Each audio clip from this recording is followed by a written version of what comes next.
Dans un discours adressé aux Polynésiens après son séjour sur le Fénois, le président de la République a envoyé un message de soutien à l'ensemble de nos compatriotes d'outre-mer face à l'intensification et à l'accélération de l'épidémie de Covid, particulièrement en Martinique et en Guadeloupe, où l'on voit s'accroître le nombre de patients en réanimation.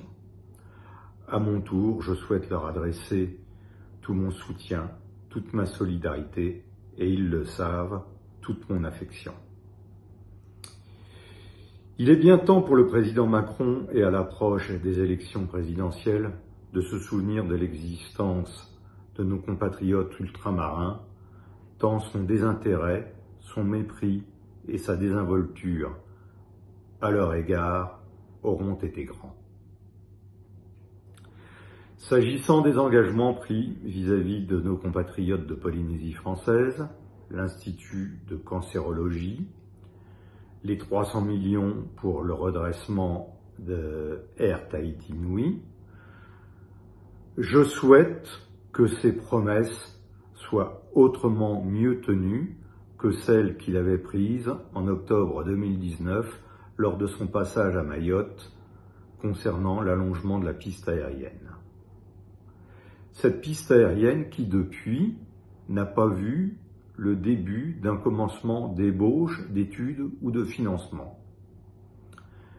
Mayotte en proie au chaos, Mayotte où l'État est totalement effondré, Mayotte où chaque semaine un nouveau crime est perpétré, Mayotte où des lycéens se font assassiner à coups de couteau. Mayotte enfin où M.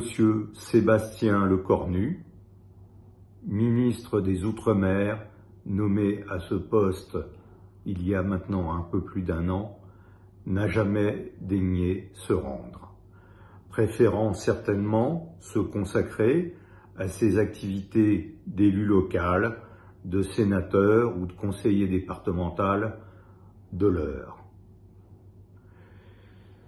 Cette attitude, jamais vue dans l'histoire de la Ve République, reflète le désintérêt de ce gouvernement pour l'outre-mer. Lorsque Marine Le Pen sera présidente de la République, l'outre-mer retrouvera enfin ses lettres de noblesse.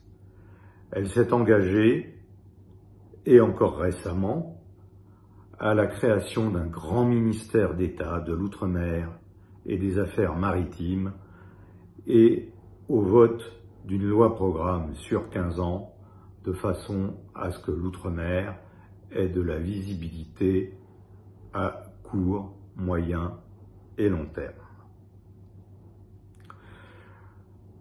Mes chers compatriotes, je voudrais terminer sur une note positive.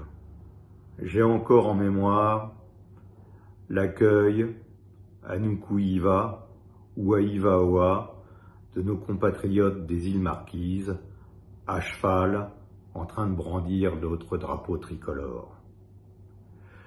Donc, s'il y a peut-être un seul point d'accord avec le président Macron, c'est bien celui de la volonté de voir inscrire l'archipel des îles Marquises au patrimoine mondial de l'UNESCO.